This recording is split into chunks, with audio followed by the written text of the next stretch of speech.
appelle également cette melacha mevachel, bouillir. Maouta, voici la définition de cette melacha. Akshayat davar rach orikour davar caché, be'emtsaout esh ochom.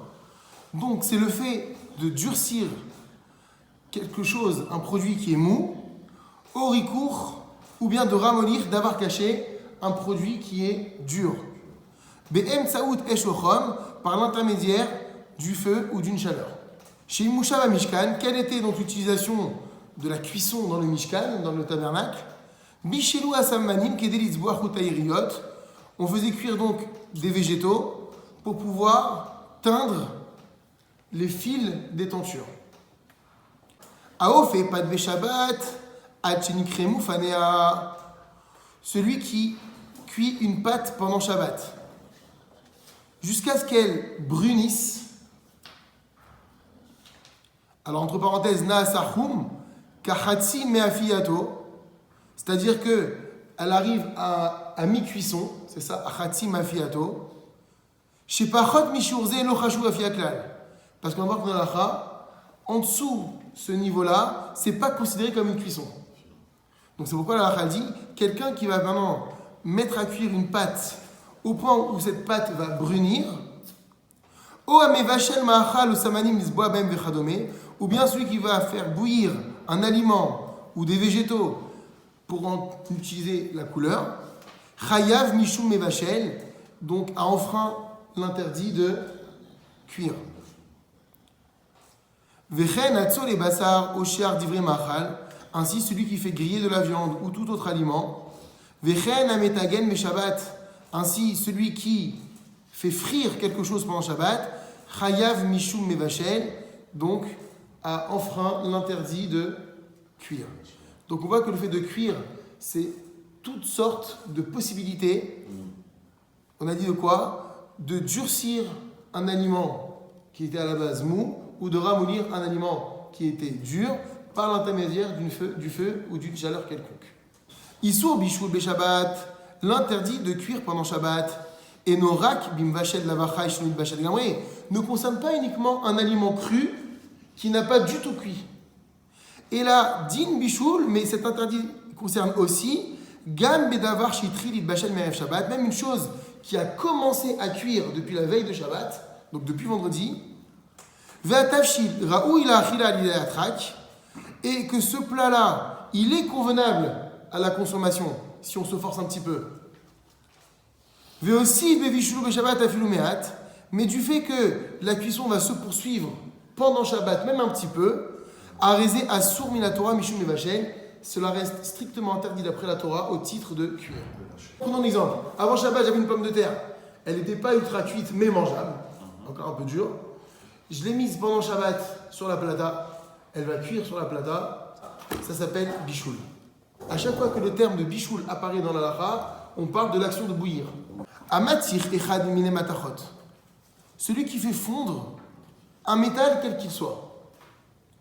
Kol shehu, donc quel qu'il soit. O amechamem matechet, ou bien celui qui va faire chauffer un métal. Ad shenaaset gachelet, au point qu'il le fasse rougir. Venit kaven erakecha, et donc quelle était son intention à lui? C'était de ramollir ce métal. Vechen amemes et adonag o et achelev o et azefet echayutze bahem, ainsi celui qui fait fondre de la cire, de la graisse ou de la poix, etc. Arezé toledet mevachel vechayav. C'est un dérivé de l'interdit de cuire et on est coupable si on l'a fait pendant Shabbat. Qu'est-ce qu'on vient apprendre dans cette halakha? Que l'interdit de cuire ne concerne pas uniquement les aliments, mais même des choses qui ne sont pas comestibles. Amevachel beshabbat davachai. Celui qui cuit pendant Shabbat, un aliment qui est cru, shelo ibachel molam, donc il n'a jamais cuit du tout. Afilou ou raou il achila. Et cet aliment, il se mange kemot shuchai, même en étant cru. Kegon perot, comme des fruits. Virakot ou des légumes shirouim l'achila. Kemot shem chaim, qui sont mangeables tels qu'ils sont, donc crus. Asur minatora mishum mevachel, c'est interdit de les faire cuire pendant Shabbat au titre de mevachel. Il n'y a pas de différence. Ve'av perot she'enam mishtabechim bevishul klal. Et même des fruits qui ne s'améliorent pas du tout par la cuisson. Assour les vachelam et Shabbat, c'est interdit de les cuire pendant Shabbat. Amechamem et Shabbat maïm oshar mashkim. Celui qui chauffe pendant Shabbat de l'eau ou tout autre liquide, veitramemu ad shayat suledet bahem, et que ces liquides ont chauffé à une température où la main elle se retire lorsque je la trempe. Arézé assour min la Torah mishum mevachel, c'est interdit d'après la Torah au titre de mevachel. C'est ça qu'on appelle le principe de yad soledet. Yad soledet, c'est-à-dire que ma main a le réflexe de se retirer lorsque je la trempe dans ce liquide. À combien est-ce que cela correspond? L'inyan zehu arbaim ma'alot, c'est 40 degrés Celsius. C'est-à-dire que l'interdit de cuire d'après la Torah commence à partir de 40 degrés Celsius.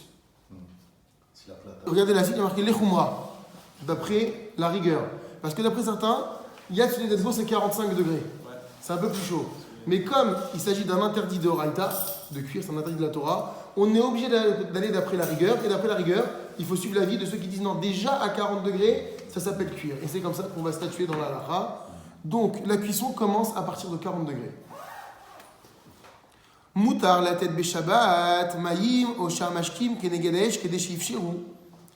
Il est permis, pendant Shabbat, de placer de l'eau ou tout autre liquide à proximité d'un feu dans le but de le tiédir, ce liquide. Donc, quand on dit tiédir, vous devez tout de suite réagir. Ça veut dire quoi? En dessous 40 degrés. Parce qu'à partir de 40 degrés, ça s'appelle cuire. Bitnaï, à condition, chez Itenem Rachok Me'aesh, donc qu'il place ce liquide assez loin du feu, Beofa'an Shelo Yuchlu Lagia Lidechom Shat Sodetbo, de manière à ce qu'il n'atteigne pas la température de Yad Sodetbo, c'est-à-dire 40 degrés. Aval, mais Asur Litenam et Makom, c'est interdit de placer ce liquide à un endroit, chez Yicholim Leitramem Sham, Ajetzi Ayat Sodetbo, où il va pouvoir atteindre à cet endroit-là la température de 40 degrés. Afilou y emmène à la mishmar viser l'otsia misham kolem shtremu bishurze. Même si ce bonhomme-là, il se tient à côté de ce liquide et il le surveille pour ne pas que ça atteigne les 40 degrés, ça devient interdit. Ça veut dire quoi? Ça veut dire que j'ai le droit de placer un verre d'eau à proximité d'une chaleur, mais tant que ce verre d'eau, même si je le laisse toute la journée, il n'atteindra jamais les 40 degrés. Mais par contre, ce qui est interdit, c'est de placer ce verre d'eau quasiment à côté du feu, au point que très rapidement il peut atteindre les 40 degrés, même si je surveille. Admettons qu'il faut 5 minutes pour qu'il atteigne les 40 degrés, et je dis tiens, je vais le laisser ici 3 minutes.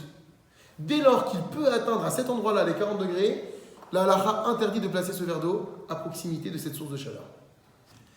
En isur bishul minatora beshabbat et là keshem mevashel baesh ou betoledet haesh. Il n'y a d'interdit d'après la Torah de cuisson pendant Shabbat que lorsqu'on fait cuire par le feu ou par un dérivé du feu. Veinu, c'est-à-dire Bedavar, Shinitra Mam Mikoach Haesh, c'est-à-dire avec quelque chose qui a été chauffé à partir de la force du feu. Kegon, par exemple, Liten Betsa Oshar Ma'achal, Sheeno Mevushal Betsat Kedera Chama, Obetanour, La'achar Shegarfum Mimenu Agechalim. Va'adaïn Amakom Cham Bishur Shayat Soledadbo. On a dit par exemple, si on met un œuf ou un autre aliment cru sur le dos d'une casserole, ou bien dans un four dont on a retiré déjà les braises, et que ces sources de chaleur, elles sont encore à une température de Yad Soledadbo, ça s'appelle cuire. Donc tu me dis pourtant le feu, il est éteint, les braises, elles ont été enlevées, mais tant que la chaleur, elle permet d'atteindre la température de 40 degrés, ça s'appelle cuire. Aval amevachel betoledet rama. Mais par contre, celui qui va cuire quelque chose à partir d'un dérivé, on va voir, de la chaleur solaire. Vainu bedavar shucham bashemesh, par exemple, quelque chose qui a été chauffé par le soleil. Kegon atzole betsa bechol, comme quelqu'un qui va donc placer un œuf sur du sable, obesoudar shinitramum bashemesh, ou bien sur un matériau qui a été chauffé à partir du soleil. Asur midivre sofrim, c'est interdit d'ordre rabbinique. Donc là, ce qu'on vient de dire, que l'interdit des rabbananes, donc des rabbins, de chauffer, c'est par rapport à un dérivé du soleil. On a dit on avait le sable, il est brûlant par rapport au soleil, je l'ai posé maintenant sur le sable, c'est interdit. Une plaque en métal qui est brûlante à cause de la chaleur solaire, je mets mon œuf dessus, c'est interdit. Maintenant, ou bashemesh hatzma, si c'est le soleil lui-même qui va chauffer cet aliment, par exemple, j'avais un verre d'eau, il est froid, je posais mon verre d'eau au soleil. Et le soleil va faire chauffer l'eau à une température qui va dépasser Yatsuledetbo, les 40 degrés, et ben, Moutar les vachel be Shabbat, c'est permis de le faire pendant Shabbat, à filou les chatechila, même d'office. Les fichar, c'est pourquoi Moutar liten maïm tsonim, il sera permis de placer de l'eau froide bashemesh au soleil, kedeshitramemu, afin qu'elle réchauffe. Donc on parle d'un cas où cela va même dépasser d'office les 40 degrés. Chom chez notre Sarah Lidé Chashma a une chaleur qui a été produite à partir de l'électricité. Nershav le Esh Gemura est considéré comme provenant d'un véritable feu. Les Inyan Bishou Shabbat concernant l'interdit de Shabbat, de faire cuire pendant Shabbat. Et Fichar, c'est pourquoi Asur Minatora, c'est interdit d'après la Torah, les Vachel Be Shabbat, donc de cuire pendant Shabbat, Bechiraïm, à l'aide donc d'une plaque chauffante, au Betanour ou d'un four, au Plata ou d'une plata. Ou Sh'ar Marché Chashmal, ou à partir de tout autre appareil électrique, Amitra Memim et des Chashmal qui vont chauffer grâce à l'électricité. On parle du ballon électrique classique. Un ballon électrique, comment il marche? Quand j'ouvre mon robinet d'eau chaude, automatiquement, il y a un flux d'eau froide qui rentre dans le ballon et qui chauffe et qui dépasse les 40 degrés. Et donc, indirectement, je fais cuire de l'eau pendant Shabbat. Donc, je n'ai pas le droit, même si cette eau chaude que je sors maintenant de mon robinet, elle était là avant l'entrée de Shabbat, malgré tout, puisque le fait de faire sortir cette eau chaude de mon robinet, a priori qui aurait été permise, fait entrer automatiquement de l'eau froide qui va cuire pendant Shabbat, c'est interdit, donc je ne touche pas le robinet d'eau chaude pendant Shabbat.